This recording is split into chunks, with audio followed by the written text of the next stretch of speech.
We are the New York Knicks. I'm back in the New York groove. Well, it's the Knicks. New York. We are the New York Knicks. New York. For this new season we're about to enter, the Knicks taking no shorts just like winter. New York, New York.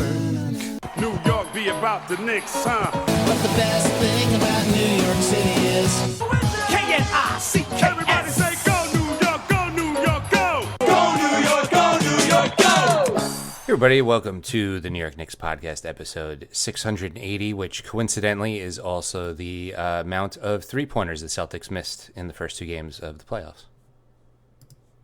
Jay, is there any truth to the rumor that the Vatican picked the guy they picked because he went to the same high school and same college as Jalen Brunson?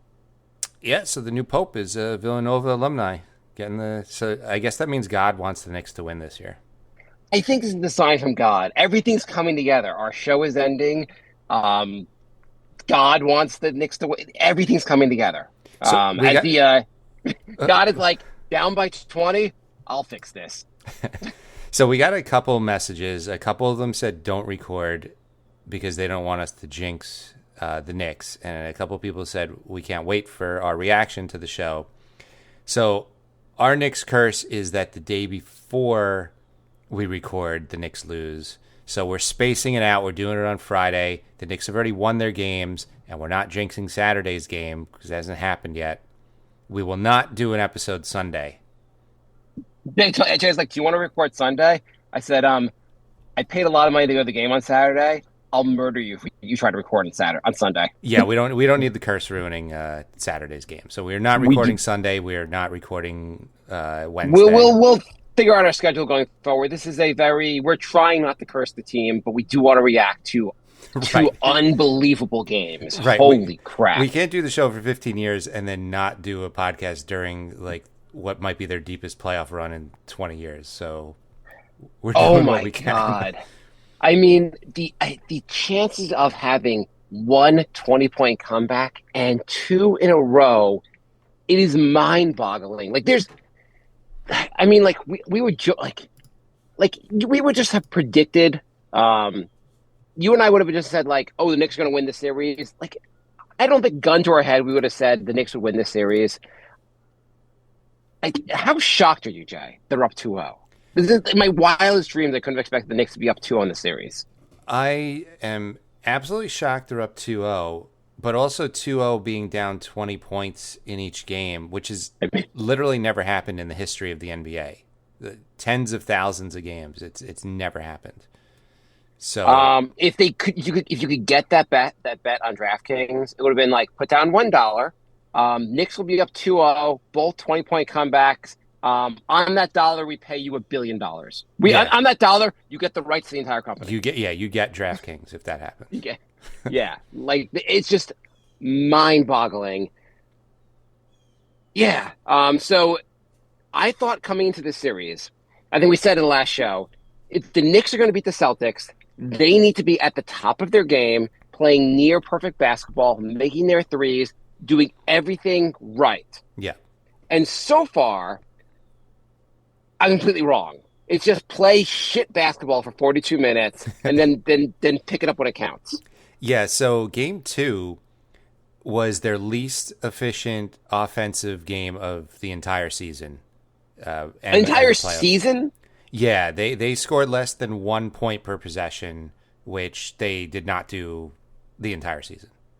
Oh, okay, points per possession. I was wondering because I was like field goal percentage wasn't really. That is crazy. Yeah.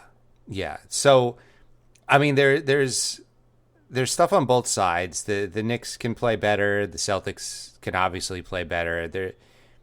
What do you think this is more? The Knicks playing really good basketball, or the Celtics playing really bad, or a combination of the two? What are your thoughts? I mean, it has to be a combination of the two. I mean, the Knicks really haven't been shooting that well in the series. Game 1, you had like OG scoring really well and Brunson scoring well, and like Bridges has been outside of the last 5 minutes of these games or last 6 minutes of these games. Bridges hasn't been very good at all, at least on offense. It is just like the Knicks really aren't Yeah, the Celtics haven't looked bad except for the last. I mean, you go up on 20 on a team, like, you're looking pretty good until you fall apart. Mm-hmm. I don't know. I mean, I guess like Tibbs has adjusted well. He's done a lot of smart things on defense. He can't force his team to make the shots on offense. But why are the Celtics falling apart like this, Jay? I mean, the Knicks are playing great, but why do you think the Celtics are falling apart? Well, there's a couple things. One, the Knicks defense has been incredible in the fourth quarters. Not the first three, but in the fourth quarters, just locked down. They stopped the Celtics on 13 straight possessions. Was on, I think it was Zach Lowe's podcast. He went through the last 13 possessions of the Celtics. I don't know if it was all 13 possessions, but he'd go through what happened on the possession and go, no passes, no passes. Yeah. It was just like one-on-one action, no one passing the ball over and over again. It was ridiculous. That's the other side of it. The Celtics win games by swinging the ball around and hitting open threes, and they just went all ISO in the fourth quarter both games. Which thank you for doing that.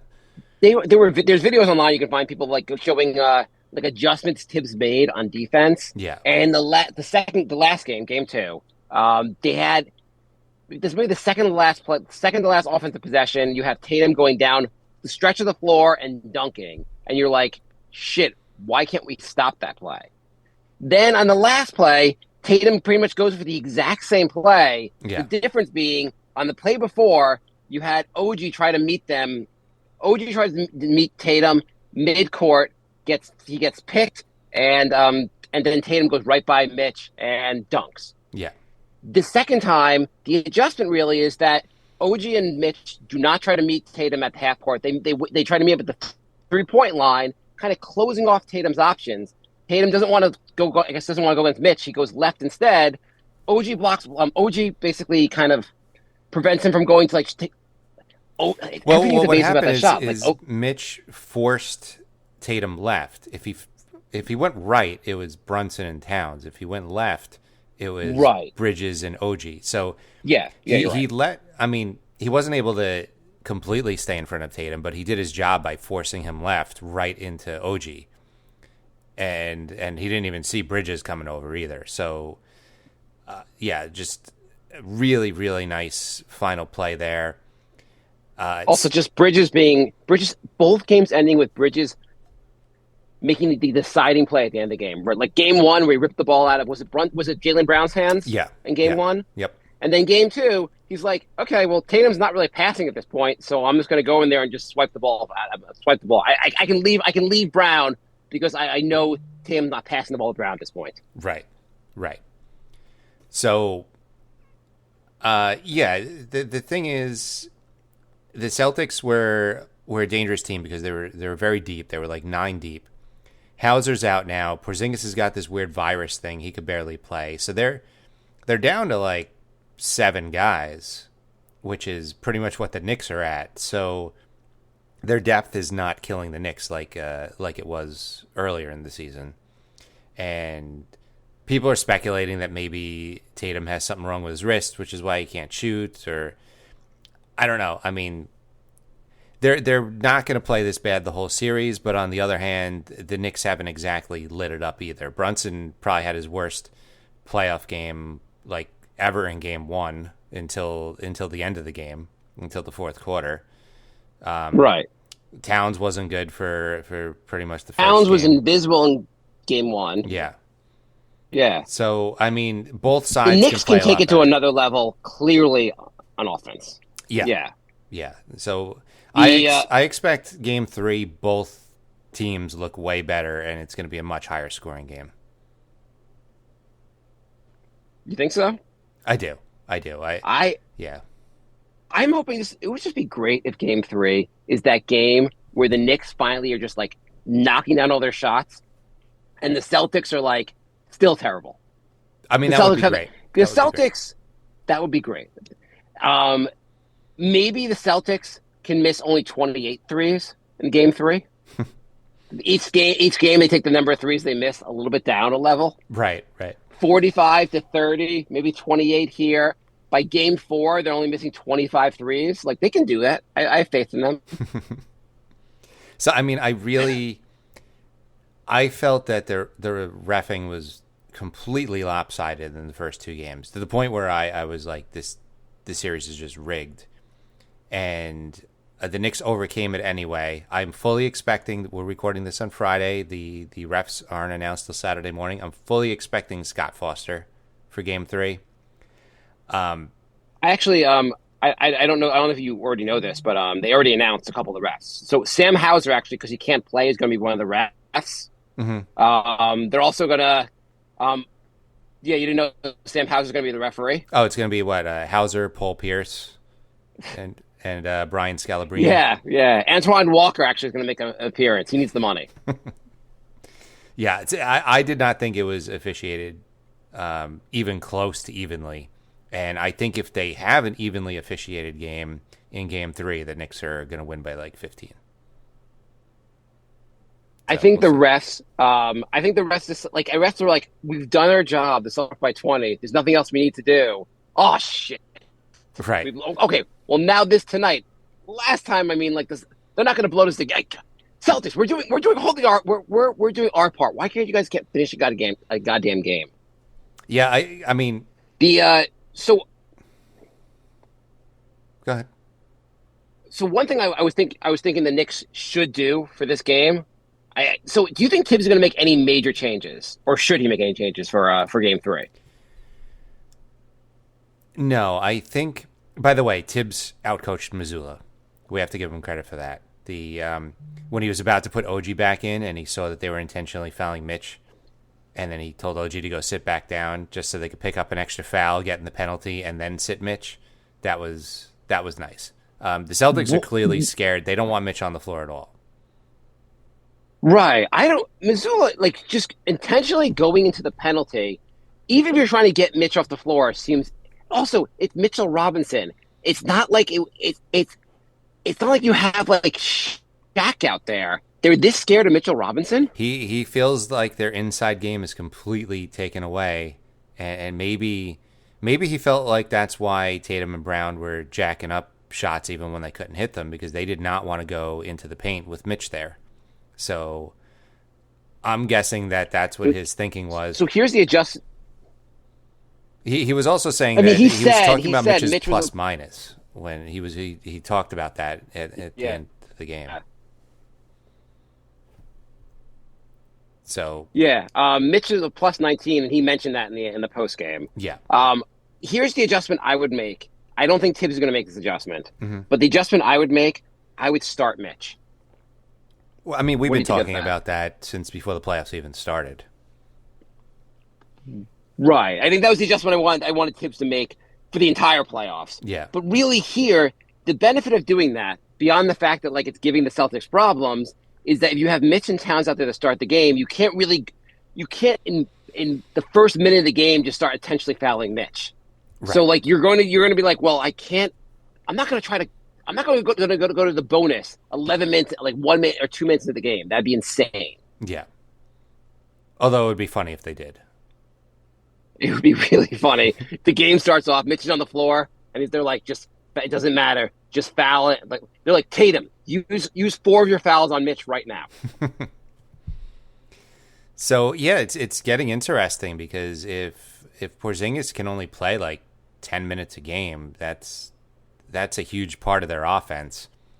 And does he have that Does he have like the mysterious illness that RJ Barrett used to get like for a month and a half every year on the Knicks? I don't know. I mean, he's saying he's like very fatigued and he loses his breath quickly. I don't know, but the Celtics are still like. There's a lot of Knicks fans like saying the series is over and blah blah blah. Let's not get carried away. The Celtics are a really good team, and I don't want to do a victory lap. I am ecstatic they're up 2-0. But I also don't want to. I'm like cautiously optimistic. I mean, how's your confidence level right now? I'm a Knicks fan. I have no confidence whatsoever. If the Knicks are up 3-0 in the series, up by 40 with 2 minutes to go in the fourth, I'd be like, shit, I know we're going to blow this. It's going to be so embarrassing when we blow this. Yeah, we've kind of been conditioned.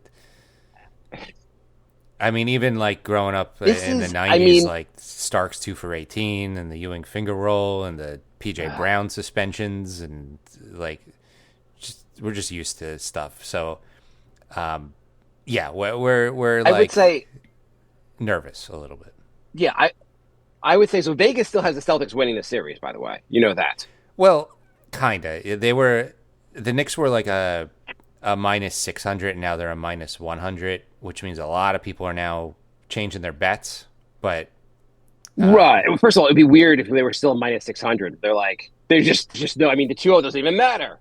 yeah, But Vegas still thinks the Knicks are going to lose, and you know what? I'm not going to feel confident until the Knicks have won their third game. Like yeah. the Knicks need to win. They need to I win at think- least I think one of tomorrow- the next two. Yeah, I think I almost want to. I almost feel like tomorrow is a must win. I know it sounds crazy to say that, but it's a must win because like you could step on their throats tomorrow and like put them like they're not coming down 3-0. They're probably not. They're unlikely to come back. If it's 2-1, I start getting really nervous. My confidence level goes to like my confidence level just. How confident can you be if the Knicks are up 2-1? You're like, okay, now it's gonna be 2-2. Now it's gonna be 3. The Celtics have played out. The Knicks have not looked good for 42 minutes in each of those games. Yeah, Yeah, I don't know. Like it's hard to. It's one thing if the Knicks just like flat out beat the Celtics both games, where you'd be like, okay, like fine, the Knicks look like the better team. Here it's like two unbelievably unlikely comebacks happen, which is crazy. The Knicks do not have another 20-point comeback. Unlikely to have another 20-point comeback in their bag at this point. So they just have to kind of beat the Celtics. yeah. I mean, the Knicks obviously have the advantage at this point, but I'm incredibly nervous. I just want them to have a decisive win. There wasn't a decisive win like in the Pistons series. Like, I just want like a 20-point win.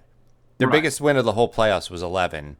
I would and love it was a the 20-point first win. game of the playoffs. Like, Oh God! I just want a buzzer to buzzer decisive win. Is that too much to ask for? I was with it. I took my son. Yeah, I took my. It might be. I don't know. I took my son last year to the Indiana Game 7.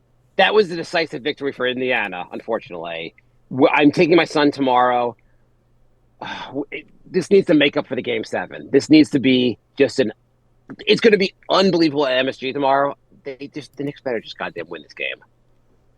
So we did all this podcast stuff to not jinx the Knicks, but you're bringing your MSG curse to Game 3. Yes. I went there also. I when they beat Cleveland in the first 2 years ago in the playoffs. I was there for one of those games. Okay. But I'm trying not to bring my curse with me, Jay. But I kind of just needed to go to the game. I have to be there tomorrow. Okay. Well, I'll be at Stout I'm across sitting in the row street. 13, by the way. Is that bad luck? Row 13. Jay, is it bad luck? I'm sitting in row 13. Row 13, like bottom section. Section. No. Up the top. I'm in the in like the 200. I'm it's like up at the top and then towards the corner. But Okay. like 'Cause I was I was buying the tickets. I was like, row What's that? 13. Did you spend $2,700? Like, I don't think $2,700 would get me row 13. maybe not. The prices are like yeah. obscene. No, I should have also I was watching the prices go up after each game. Holy shit! But no, I was like, this was like Wednesday night. I freaked out. It was like I was like, well, the prices keep shooting up. I'm like, this is as reasonable as it's gonna get, and the prices have only shot up since. But I'm in the 200. I'm in the 2 something or other. Okay. Like towards the corner, row 13. Not amazing seats, but we'll be in the building. It'll be good enough. I'll be across the street at Stout, so we'll be in the vicinity. Yeah, I didn't check today, but yesterday the cheapest seats were up in that boardwalk by the ceiling, and they were $909. So, Yeah, that's insane to sit there. yeah, Like that, you get like it's a stool, and you're like half standing the whole game, and it was $900 a ticket. But so I know is there what adjustment do you think Tibbs will make an adjustment? Like starting Mitch would be such a smart move to make. Like the Knicks have also looked really good. Like the plus minus when it's been Towns and Mitch on the floor. I mean, it hasn't been it's not a huge sample size, but the plus minus, like it's the Knicks are winning that battle majorly when the two of them are on the floor together. Yeah, by a lot. I don't think he'll do that, but I think he might go to it earlier than usual. I hope so. I want to see a lot of Mitch out there. He played 21 minutes in game one, 22 minutes in game two. And I get the whole hack and Mitch thing makes it a little more challenging. Yeah. But I'd love to see him play like 30 minutes. I think Mitch has been a big X factor. I don't know why he can't shoot a goddamn free throw. How maddening is it that he can't shoot a free throw? He airballed one in game two. Like, it wasn't even close. I think he missed like 10 free throws in game one. The hack and Mitch strategy was just like brutal. Yeah, he was 3 for Like, 10 I don't know in why game one. It was, he puts no arc. It's just a line drive every time. None. Show him tapes of Dirk. Dirk had a really high arc and he shot really well. Show him tapes of anyone else that's a professional basketball player. Yeah, seriously. Even someone Shaq hit like 50%. Someone called the guy whose name was Sports even Talk. I was listening. They invented Hack-a-Shaq for Shaq, and Shaq shot like twice as good as Mitch. I was listening to WFAN, and someone called up and was like, why can't he shoot between his legs? Like, do like the granny style, and they'll even like have like a marketing campaign. It could be Granny's he's like Granny underwear sponsorship. I don't know. There's something with Granny in it. And I mean, like realistically, he can't even change his style now. Like the between the leg thing, like that style would be great, but it's not like he has time to practice that. They should, you know what they should do? Here's an idea. Mm-hmm. I've got it. I've got the fix for Mitch. Okay. They should put a blindfold on him, spin him around 8 times, and then have him shoot the free throws. It can't go worse. Probably shoot about the same percentage. You're like, oh, that shot didn't go in, but he did throw the basketball at Tatum's face. So that's I mean, good. if he's gonna miss them all anyway, you might as well get some entertainment out of it. Every time he just keeps like pegging the Celtics to the face. And it's like, I really thought that one was going to go in. Sorry. Yeah. Sorry, Jalen. He literally just beans them in the head. That would be amazing. He just knocks Pritchard unconscious. He's like, oh, sorry, I got Pritchard out for the rest of the game. My bad. The whole team. Again, I thought that would go in. The whole team's injured because Mitch is just winging balls at their heads. He throws it really hard at Horford's head, and it like actually goes in. And he's like, Horford, I'm sorry, but I'm gonna have to keep going with the strategy. I mean, you could probably get away with it because his free throws, some of them don't even hit the rim anyway. So you'd be like, no, that was a shot. The refs are like, I legitimately think he was just shooting the ball there. And we think that's just what happens when Mitch shoots the ball. They do the replay center and they come back and they're like, yeah, no, he just stinks. By the way, I want a big shout out to the replay center for actually giving the Knicks a point for the first time in replay center history. I thought it was just used to take points away from the Knicks, but the Knicks got a point last game. So, how annoyed were you in the beginning of the game when the Knicks on the first play of the game could not figure out their offense at all on the first play of the goddamn game? OG shoots a shot, makes the three, and you're like, well, that's coming off. And so they show the score. It's like Celtics 4, Knicks 3. I'm like, it's really 4-0. Then it's like 6. You're like, it's 6-0. The Knicks haven't scored yet. I don't care. Then they take the points away from the Knicks. You're like, God damn it. They took it away so late too. But yeah, that was the first. Yeah, the first time this is the first time I can remember where they were like, nope, it wasn't a 2, it was a 3. The Knicks have one more point. And it was a crucial point because the Knicks were making their comeback at that point. I mean, it was a 1-point win. Yeah, that was the replay. The refs were probably like, it doesn't even matter. Let's give the Knicks 1 point here. That way we'll look fair. Why don't they use that? Like more often. I don't know. I gotta say the hacker. I find the whole hacker thing so annoying. The NBA really should do away with this. Like I understand the idea that like Mitch should be able to shoot a 3, but like it's so. I think I said this on the previous show, but it's so ridiculous that like you could use a free throw. Sorry, a foul as a weapon in the game. Fouling. It's one thing to foul a guy that like when he has the ball. To foul the guy away from the ball, and be like, oh, we're smarter than you. We're fouling this guy away from the ball. How about intentional fouls or 2 fouls on whoever does it? Also, like, why is it like the only time in the game when you can kind of like gently touch someone and have the whole Celtics team was like, look, we're fouling him. I'm like, the refs wouldn't know it's a foul if you weren't screaming, I'm fouling him right now. Yeah, I don't think you should be able to just say I'm fouling him and have it count as a foul.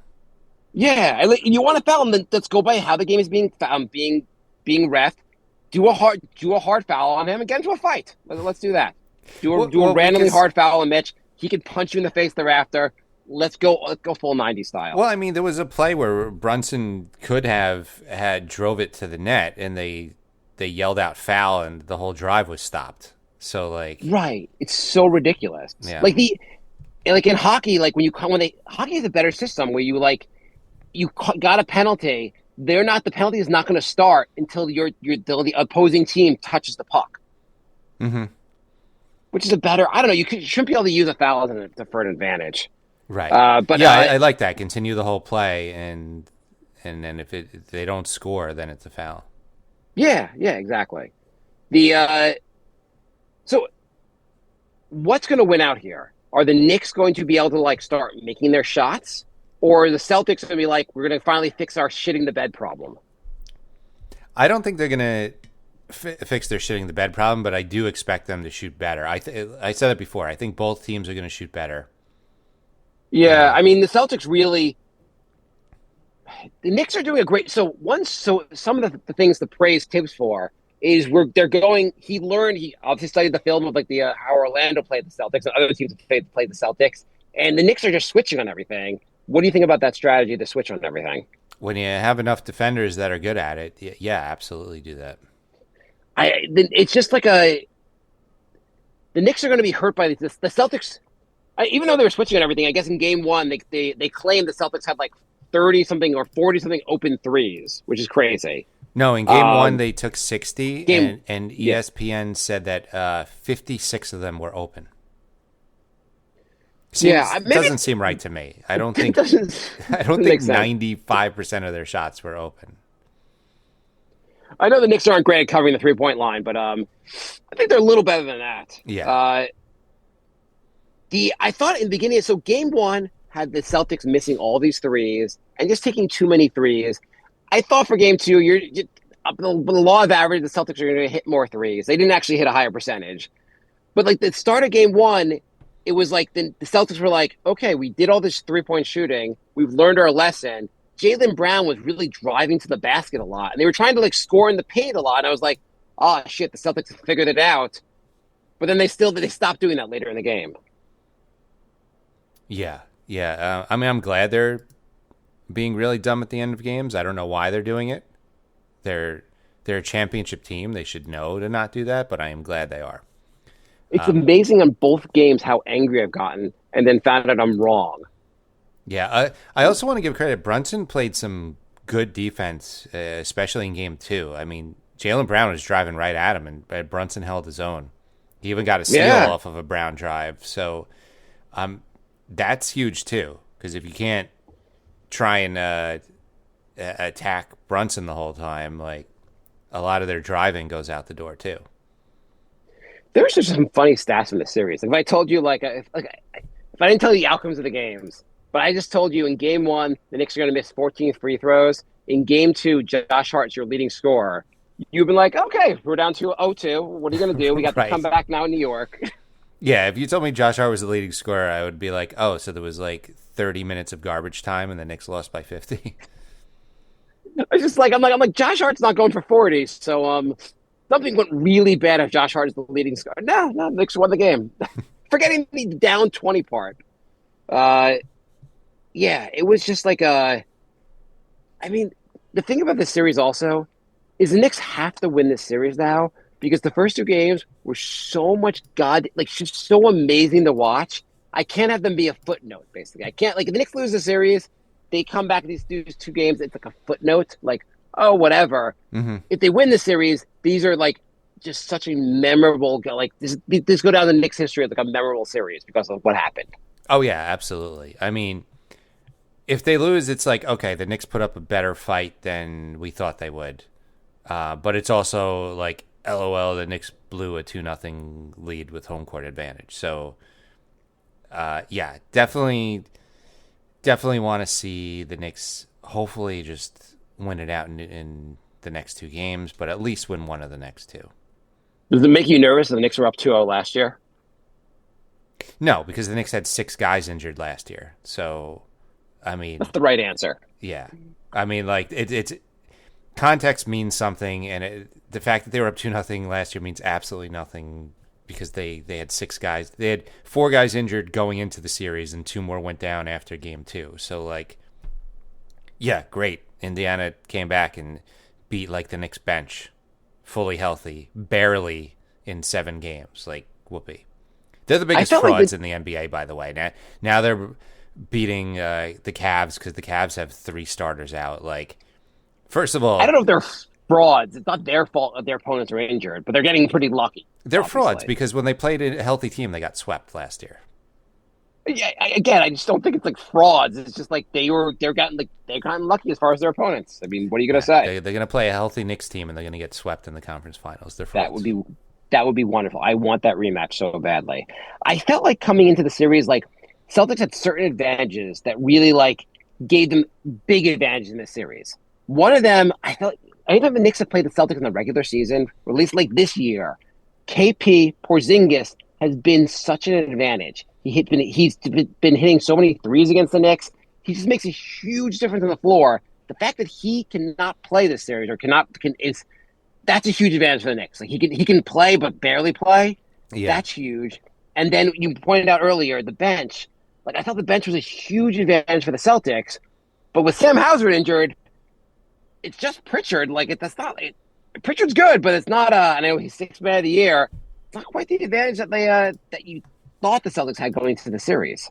Right. It's like Pritchard and Luke Cornett and like 10 minutes of KP. Like it's not that intimidating. Right. I mean, we have on the bench, I guess, Mitch and McBride.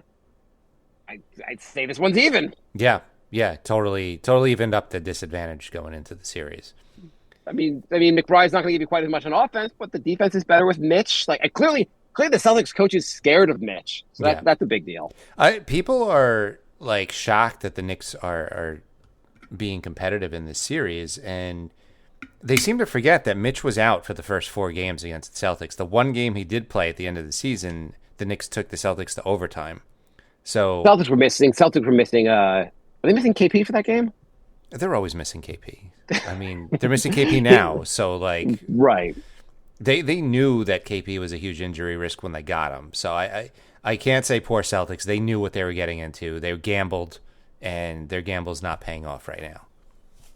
Right. I mean, it paid off last year. They won the title last year. But I mean, also like it's not like the Spurs where they didn't know like Wemby and Fox were going to get injured. Like this was like we know he's injury prone. Let's hope it works out. In fairness, it's not even he doesn't even have an injury. He has some weird. Maybe he's got mono. Who the hell knows? He's got something that's really making him unable to play. Like right. Yeah. It's not even basically an injury, making him unable to play. But I mean, if he was playing 20, 30 minutes, he'd probably be injured by now anyway. So, it's that is fair. That is fair. They gotta account for that. So on the Knicks side, I love like Bridges has been. So first of all, so in game 2, I was watching with my son. My son is like, why do they keep? He didn't even want Bridges on the floor. He's like, why do they keep having this guy Bridges on the floor? He looks terrible. And then suddenly Bridges started like taking over in the 4th quarter. But like, I would love to see. Can we see Bridges play like hit his shots in quarters 1, 2, and 3? Could that be something we could see for next game? Yeah, I mean, he's scoreless for 3 quarters and he scored 14 in the 4th. He's very streaky, but he's too good to sit. And Tibbs knows that. No, of course. I'd like to see him. He had that game on was it Christmas when they played the Spurs where he was just he could not miss a shot. Yeah. Could we have that again? Yeah. Can we have that again? Can we have OG from game 1 where he was unbelievable on offense? Towns, can we have Towns bully ball? Towns, when he was taking it inside in game 2, he was really, I mean, it was in the middle of the game when no one else could score on the floor. That was huge. Can we have some Towns bully ball? Can we have Brunson just being Brunson? Like Towns had 2 or 3 and ones in a row, and then they're like, you know what? Let's go away from this now. I'm like, this is really working. Can you get him the ball more? I don't know why they stopped doing it. They went away Like, for yeah. it for like a quarter and a half, and I'm like, but it worked like every time. What are you doing? By the way, has Towns only shot the three twice? Like, he only shot the three twice this series, Yeah, and one of them was like a heave at the end of end of a quarter or end of a half, I think they both were. or were they both? One was a heave at the end of the quarter, and one was like at the end of his shot clock. Like he hasn't taken one like legit three this entire series. Well, I mean, the bully ball stuff was nice, but shouldn't Towns be shooting some threes? He's got to do one or the other. Like he can't do that like quarter and a half where he wasn't doing either one of those, and he kind of just disappeared. Like I mean, Brunson has to, from the beginning of the game, he's got to get Towns involved in the ball. He's got to get everyone involved. Like, he's got to look for everyone else's offense first, which I thought he was trying to do a little more in game 2. mm-hmm. But yeah, Towns has to be a major factor. You cannot have the Towns.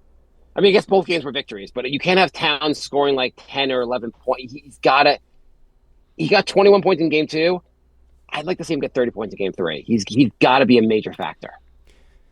So if you're a little nervous about the Celtics shooting better, Brunson went 9 for 23 and then 6 of 19. Brunson does not do that in the playoffs. Like he's going to be better. He's right. I'm 100% confident that he's gonna come out shooting much better. Bridges hasn't shot good. OG didn't shoot good in game 2. Like the Knicks should look better on offense. It's a fair point you're making that like the Celtics, yes, they're due, so to speak, for like a good shooting game, but the Knicks have shot poorly also. The Knicks are due for a good shooting game as well. Yeah.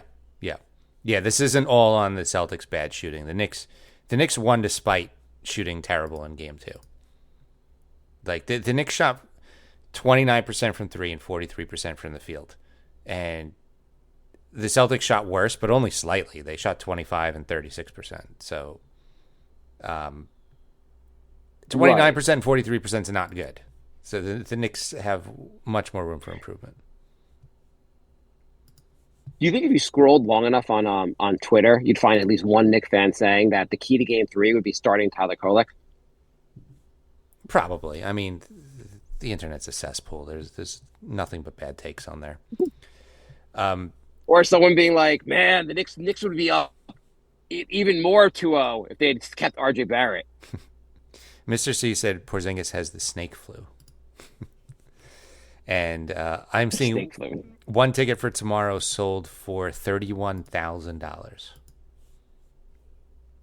$31,000? Yeah. Do you get to ref the game? What do you get for $31,000? Where do you? It's got to be like how much better of a seat could you get? It's got to be one of the first 2 rows. It's probably like Celebrity Row or something, but still, it's insane. You get to sit on Huck Porty's lap. I always think it would, like, if I won the lotto, I would try and do that. It would be so funny. It'd be like, oh, look, it's Ben Stiller and Tracy Morgan and Jay and Michael Rappaport. Like, everyone would be like, who the hell is that? I mean, it's a waste of money, but it would be funny. Wearing your Knicks podcast. Yeah. Well, if you won the lottery, you'd be able to waste money. Yeah. That would be great if he's wearing we're sitting together, like you have the Knicks podcast shirt, I have Break a Saturday shirt, and like they put the camera on us and they're like, nope, never heard of either one. Right. Going. Our numbers still don't go up. Still don't go up. Yeah, those 2 games were just unbelievable. I'm still I'm in shock that the Knicks won these games. I think any true Knicks fan is still just in shock that those 2 games happened back to back. Yeah. I mean, I woke up still in shock. I was like, did that really just happen? Or was that like a fever dream last night? It was like I said to someone like they were like, oh, the Knicks are they're keeping it, whatever they said to me. And I was like, don't worry, the Knicks are waiting until they're down 20 to come back, but like sarcastically. And then I was like, oh no, that was the case, I guess. Are you surprised Payne is averaging 4 minutes a game in this series?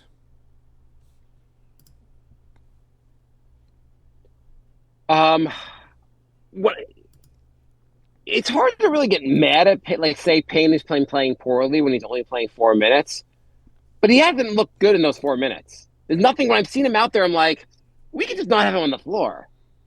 I guess that's what Tibbs said too. Yeah. I mean, Tibbs is down apparently. to a 7-man rotation. Missoula's at an 8-man rotation. Payne shot one like heat check 3, and I was like, "What the hell's he doing?" But again, you don't have time to get into a rhythm if you're only out there for 4 or 5 minutes. Yeah, I can't But really yeah, I mean, blame him. He's like, if this is my only shot, I'm gonna take it. finally the minutes. Finally, there's no minutes, please. Now everyone's like, like kids is like, everyone's doing what I'm doing now, playing Right. no bench and playing everyone like 40 minutes a game. Yeah, nobody's complaining about the minutes anymore, and it's funny because Missoula played 3 Celtics over 40 minutes in Game 2, and Tibbs only played 2 Knicks over 40 minutes. Oh, Yep. apparently Tibbs is the one that's managing the minutes a little better. Interesting, isn't it? There was so some things I forget who commented on the Knicks, but one of them made a comment basically how the Pistons series really got them ready for this series. And I think they were kind of alluding to the fact that, like, because of how physically tough that series was, the Knicks basically are just playing tougher basketball than maybe they would have if not for the fact that they saw how the playoffs were being reffed. They saw what Detroit was doing, and they kind of brought that to the series, which has been working well against Boston. It could be. I mean, I think the Knicks were in a tougher fight than they were expecting. It's a combination. I mean, I think there's that. I think Orlando kind of helped set the blueprint of what to do against the Celtics. So I think that helped as well. And I think the Knicks were they had this potential in them all along. I mean, they still haven't reached their potential. The offense still looks bad, but I feel like the defense is clicking at the right time. Like we didn't see the defense look this good in the regular season. I mean, 105 and 90 for the Celtics. That's awesome defense. So I think they're kind of like figuring things out like that. I mean, the Celtics averaged 116 points a game in the regular season. So that's a significant downgrade in points. It's been really a crazy. It's been crazy. So I'm going to do my best, Jay, not to jinx us tomorrow. Yes. Yeah, I'll tell you one. I have a Knicks shirt. I started wearing that Knicks shirt I wore it for Detroit Game 6. Knicks won that, and then I've just worn it for every game so far. I've worn it for the last. I haven't washed it yet. I'm going to wear it tomorrow. I'm not going to wash it. This shirt is going to break. It's going to break the jinx. Okay. All right. Well, we'll all be blaming you if the Knicks don't win tomorrow. You don't believe in my shirt? I'm just nervous about tomorrow's game. I have a shirt. I have a good lucky shirt. Oh my God, I'm nervous about tomorrow's game. How could I not be? Yeah. I mean, I'm ecstatic they're up 2-0, but like, I'm just nervous. Like they're all just gonna shoot really well, and they're gonna hit like 35 threes, and but again, the Knicks could do the same thing. So Maybe this will happen. Celtics will come out on fire. The Garden will be like, "What the hell happened?" Like the Garden will just be people will be like, "What's going on?" The Knicks will be down 40 points going into game to get to the fourth quarter, and then pull up the greatest comeback in the history of sports. It would be hilarious if they did it 3 games in a row. I mean, at that point, like the Celtics would just be mentally destroyed. Celtics just say no mas. They don't even choke for game 4. Right. So we got to get going. Do you have any thoughts on the other 3 series right now? Pacers are up 2-0. That should be interesting. They're playing tonight. I think the Pacers are going to beat that. It's not going to be a 4-0 sweep, of course, but like Pacers in 6? Probably, yeah. Cavs got some bodies coming back, but it's just Pacers are clicking at the right time. Minnesota won last night. The Golden State's without Curry for a couple That games, series right? is over. The Celtics are. I mean, the Warriors are absolute garbage without Curry, and Yeah. he's going to be out at least 2 more games. By then, I mean, Minnesota's definitely going to win the next 2, so it'll be at least 3-1 before Curry comes back. He might not even be back for the series. They're finished. That is a brutal. I wanted Minnesota to win that series, but not that way. That's terrible. By the way, Randall's playing really good, really good. Yeah, he had a great game last night. He was good the whole first series. He wasn't great like game 1 of the Warrior series, but that was his only bad game of all the playoffs so far. Yeah, go Randall. Dante was good also, just not. Dante didn't have the best offensive game, but he looked pretty good out there otherwise. Yeah, his shooting's been off, but he's been doing everything else. Yeah. OKC, it's 1-1 against Denver. Denver had a nice come from behind victory against OKC in game 1, and then game 2, OKC slaughtered them. Yeah. Do you think that's going to be a 5-game series? Do you think, or Denver's going to really make a series of that? I think it's going to be a series. I think Denver is at least pushing it to 6. I would think so. I think maybe, yeah, probably like 6. It would be maybe 7. Maybe 7. I mean, you're going against Jokic. I mean, like, Denver's a pretty good team. I know they're not the team they won the championship, but they're still a pretty good team. Man, I would love to see Knicks, Pacers, and Nuggets, Timberwolves. That would be such an awesome conference finals. Oh, that would be great. That would be great. This has been a really good playoff so far. Yeah. And this round is shaping up to be pretty exciting. I mean, we could have a bunch of upsets. So hopefully the upset train continues. Yes. Okay, I think so. I think, Jay, you and I are predicting the Knicks win tomorrow and Knicks in 4. Yeah, I mean, we got to, right? I'm sorry, that didn't sound like you believe. I believe, Jay. I'm sorry you don't. Okay, no, the Knicks are winning. You heard it. Look, Jay, I bet you're in all the money for your card game on tomorrow's game. So just letting you know. Excellent. All right, so we're nyknickspodcast@gmail.com, nyknickspodcast on all social media. We do have a Discord. You can see that in the show notes. Somebody joined yesterday and said they've been listening since Linsanity, but just found the Discord and right before we quit the show. So don't worry. Perfect. I chat with everybody in the Discord during the games. So if you want to join and talk, we'll be doing that. I might be a little quiet tomorrow because I'll be at Stout. And when we say quitting, we're a soft quit. we might still pop in here. Yeah, soft quit. We're doing a soft quit. We might have some episodes. Yeah, here or there. Okay, go Knicks. Go Knicks. We'll see you all next week. Nowhere near a game, so that we're not blamed for jinxing the Knicks. But we'll figure it out. But my lucky T-shirt's going to get us through. Jay. All right. If the Knicks win tomorrow, you're never allowed to wash that shirt again. Yeah, I think I might do that either way. But go on. All right. We'll talk to you all next week. Goodbye, everybody. Bye,